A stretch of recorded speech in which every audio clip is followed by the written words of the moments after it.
More news coming in this hour. Prime Minister Modi has spoken with two key Gulf leaders this afternoon. Amidst concerns over recent attacks in the region, the Prime Minister held a telephone conversation with the Sultan of Oman and also with the Crown Prince of Kuwait. So PM Modi speaking with the Sultan of Oman, Sultan Haitham bin Tariq, and the Crown Prince of Kuwait, Sheikh Sabah Al-Khaled Al-Hamad Al-Mubarak Al-Sabah. Well, during both calls, Prime Minister Modi expressed concern over the attacks in the respective countries and discussed the safety, welfare and security of the Indian community residing there. He's also reaffirmed his close partnership with both Oman and Kuwait and the commitment to the well-being of Indian nationals abroad. Arvind Singh Tejawat, foreign affairs expert, is with us live. Arvind Tejawat, Prime Minister Modi's conversations with Gulf leaders continue. He's spoken with the heads of Oman and Kuwait today. Thank you very much, Vinit Sahab. When the Indian government was preparing the reserve oil, what we were purchasing from the Russia, at that moment actually I was aware that it's for the emergency reserve, and now we are utilizing the same.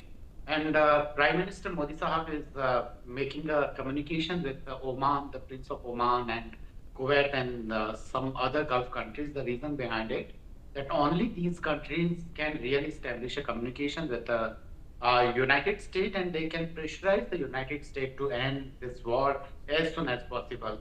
So basically, the general impression might be that the Indian government is not caring much about the Iran and establish a communication with those countries on which the Iran is going for the strike. But the reality is this, that the Indian government is willing to stop this war, and only by that way we can make a pressure. We can make a pressure to stop this war. So only in that case the India can serve his interest. Vinit Saab, over to you.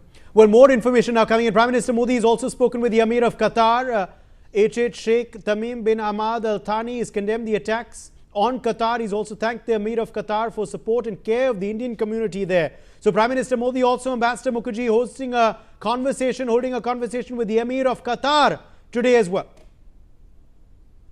Actually, our government and Prime Minister Modi has made it very clear that attacks on countries in the region, Iran's neighbors, who have not been responsible at all for the initial Israeli-American operation against Iran, does not make any sense at all, particularly because American air bases in those countries, 25 of them, were not utilized. The Israelis attacked from their country, and the Americans used strategic assets which were anchored around Iran. So attacking and trying to bring down the economies of these countries without caring for deaths of civilians and millions of passengers stranded, particularly in Dubai, which is one of the biggest hubs, does not make sense, and we have not supported such a move by Iran. At the same time, we have in our External Affairs Ministry spokesman's initial comments made it clear that we stand for peace and tranquility. We would like peace to return as soon as possible.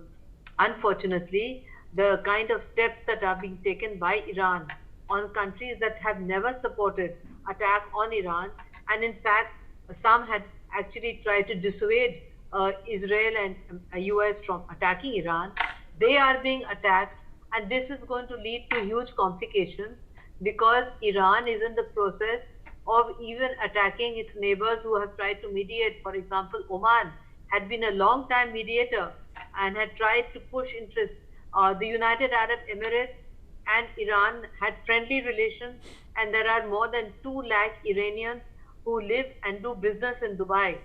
So these kind of moves by the Iranian regime does not seem to me to make any sense, because they are just making a bad situation worse and prolonging the conflict and trying to bring the economies of these region down, thereby perhaps hastening the use of more lethal weapons by the Americans on Iran, again making a bad situation worse.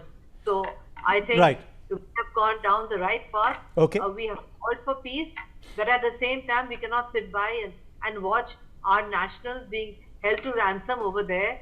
They are tough, fortunate, some payloads have come back. Uday.